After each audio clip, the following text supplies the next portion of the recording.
നമ്മുടെ കൊച്ചി ക്യാൻസർ സെൻ്ററിൻ്റെ ഉദ്ഘാടനം നാളെ ഉച്ചതിരിഞ്ഞ് 3 മണിക്കാണ് മുഖ്യമന്ത്രി നിർവഹിക്കുന്നത്. 385 കോടി കിഫ്ബിയുടെയും അതിനുശേഷം ഉപകരണങ്ങൾ കൂടി പണം അനുവദിച്ചെടുക്കുമ്പോൾ 466 കോടി രൂപയാണ് ഗവൺമെൻറ് ഇതിനു വേണ്ടി ചെലവഴിച്ചിട്ടുള്ളത്. എല്ലാ ആധുനിക ചികിത്സാ സൗകര്യങ്ങളും ഉറപ്പുവരുത്തുന്ന ഈ റിസർച്ച് സെൻ്ററിലേക്ക് വരുന്ന രോഗികൾക്ക് അവരുടെ കൂട്ടിരിപ്പുകാർക്കും താമസിക്കാൻ വേണ്ടി BPCLൻ്റെ 12 കോടി രൂപ ഉപയോഗിച്ചുകൊണ്ടുള്ള അമ്യൂണിറ്റി സെൻ്ററും അതും ഈ ഫെബ്രുവരി അവസാനം കല്ലിടാൻ പോവുകയാണ്. അപ്പോൾ മധ്യ കേരളത്തിൻ്റെ പാലക്കാട്, തൃശ്ശൂർ, എറണാകുളം, ആലപ്പുഴ, കോട്ടയം, ഇടുക്കി ഇത്രയും ജില്ലകളുടെ ആവശ്യങ്ങൾ പരിഗണിച്ചുകൊണ്ടാണ് ഈ ക്യാൻസർ റിസർച്ച് സെൻ്റർ ഇപ്പോൾ നിർമ്മിച്ചിട്ടുള്ളത്. നിങ്ങൾക്ക് എല്ലാവർക്കും അറിയാവുന്നതുപോലെ 2018 മുഖ്യമന്ത്രി കല്ലിട്ടത്. പിന്നീട് ടെൻഡർ അവാർഡ് ചെയ്തു. എന്നാൽ കേസുകളിൽ കുടുങ്ങിക്കിടക്കുകയായിരുന്നു. ഈ ഗവൺമെൻറ് വന്നതിന് ശേഷം തുടർച്ചയായി നടത്തിയ ഇടപെടലിൻ്റെ ഭാഗമായിട്ടാണ് നമുക്കിത് യാഥാർത്ഥ്യമാക്കാൻ കഴിഞ്ഞത്. ബഹുമാന്യായ ആരോഗ്യവകുപ്പ് മന്ത്രി ഞാനും പങ്കെടുത്ത് റിവ്യൂ യോഗം ചേർന്നിരുന്നു. പുതിയ ടെൻഡർ അവാർഡ് ചെയ്തതിന് ശേഷം മാസത്തിൽ ഒരു ദിവസം ഇവ സംബന്ധിച്ചുള്ള റിവ്യൂ ജില്ലയുടെ ചുമതലയുള്ള മന്ത്രി എന്ന നിലയിൽ നടത്തുകയുണ്ടായി. ഒരു ഘട്ടം കഴിഞ്ഞപ്പോൾ പ്രവർത്തനങ്ങൾ ഏകദേശം നല്ല രീതിയിൽ മുന്നോട്ട് പോകുന്നതുകൊണ്ട് 3 മാസം കൂടുമ്പോൾ എന്ന നിലയിലേക്ക് അത് മാറ്റി. എന്നാൽ ജില്ലാ കളക്ടർ എല്ലാ മാസവും റിവ്യൂ നടത്തുക എന്ന രീതിയാണ് സ്വീകരിച്ചിരുന്നത്. അപ്പോൾ അതിൻ്റെ ഭാഗമായി എല്ലാ തരത്തിലും നമുക്ക് ഇടപെട്ട് പൂർത്തീകരിക്കാൻ കഴിഞ്ഞിട്ടുണ്ട്.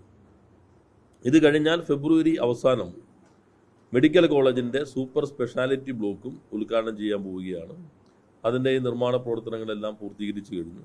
അപ്പോൾ കളമശ്ശേരി ഒരു മെഡിക്കൽ ഹബ്ബായി എല്ലാ പൊതു ആരോഗ്യ സംവിധാനങ്ങളുടെയും ഒരു പ്രധാന കേന്ദ്രമായിട്ടാണ് മാറുന്നത്. അതെല്ലാ ജനങ്ങൾക്കും ഉപകാരപ്രദമാക്കുമെന്നാണ് കണക്കാക്കുന്നത്. ഇവിടെ മണ്ഡലത്തിൽ 2 മുനിസിപ്പാലിറ്റിയിൽ നേരത്തെ ഹോമിയോ ആശുപത്രികൾ ഉണ്ടായിരുന്നില്ല. ഏലൂര്, കളമശ്ശേരി 2 മുനിസിപ്പാലിറ്റിയിലും ഹോമിയോ ആശുപത്രികൾ അനുവദിച്ച് പ്രവർത്തനം ആരംഭിച്ചു കഴിഞ്ഞിട്ടുണ്ട്. അതുപോലെ തന്നെ 5 വെൽനസ് സെൻ്ററുകൾ ആരംഭിക്കാൻ നമുക്ക് കഴിഞ്ഞു. ഇവിടെ തന്നെ ആലങ്ങാട് പഞ്ചായത്തിലുള്ള PHC സെൻ്റർ 2 കോടിയോളം ചെലവഴിച്ച് അതിൻ്റെ നിർമ്മാണ പ്രവർത്തനങ്ങൾ മുന്നോട്ട് പോവുകയാണ്. കടുങ്ങല്ലൂർ പുതിയ ഹോമിയോ ആശുപത്രിയുടെ നിർമ്മാണം മുന്നോട്ട് പോയിക്കൊണ്ടിരിക്കുകയാണ്. അപ്പോൾ എല്ലാ തരത്തിലുള്ള ആരോഗ്യ സംവിധാനങ്ങൾ, ആയുർവേദമാണെങ്കിൽ ഏലൂര് എല്ലാ തരത്തിലുള്ള ചികിത്സകളും ചെയ്യാൻ കഴിയുന്ന രൂപത്തിലുള്ള സംവിധാനം അവിടെയും ഉദ്ഘാടനം ചെയ്തു കഴിഞ്ഞു. അപ്പോൾ ആരോഗ്യ മേഖലയിൽ പൊതു സംവിധാനത്തിൻ്റെ ഒരു പ്രധാന കേന്ദ്രമായി മാറുന്നു എന്നതാണ് പ്രത്യേകത. ഇന്നലെ ബഹുമാനായ മുഖ്യമന്ത്രി കോഴിക്കോട് ഓർഗൻ ട്രാൻസ്പ്ലാന്റേഷൻ്റെ 635 കോടി ചെലവഴിക്കുന്ന വലിയ ഇൻസ്റ്റിറ്റ്യൂട്ടും ഉദ്ഘാടനം ചെയ്തിട്ടുണ്ട്. അപ്പോൾ കേരളത്തിലെ പൊതുവായി വരുന്ന മാറ്റം അതിനനുസൃതമായി മെച്ചപ്പെട്ട ആരോഗ്യ സംവിധാനങ്ങൾ ഒരുക്കാൻ നമുക്ക് കഴിയുന്നു എന്നതാണ് ഇതെല്ലാം കാണിക്കുന്നത്. നിർമ്മാണം എല്ലാം പൂർത്തിയായി. എക്യുപ്മെൻറ്റ്സ് വന്നു. ഇനി 1-2 എക്യുപ്മെൻറ്റ്സ് കൂടി വരാനുണ്ട്. നമ്മൾ ആവശ്യത്തിനുള്ള പോസ്റ്റുകളിൽ ആദ്യഘട്ടം പൂർണ്ണമായിട്ട് ക്ലിയർ ചെയ്തു. അപ്പോൾ നിങ്ങൾക്കെല്ലാം കാണാമല്ലോ, ഞാൻ അന്ന് വന്നപ്പോൾ എല്ലാം സന്ദർശിക്കുകയുണ്ടായി.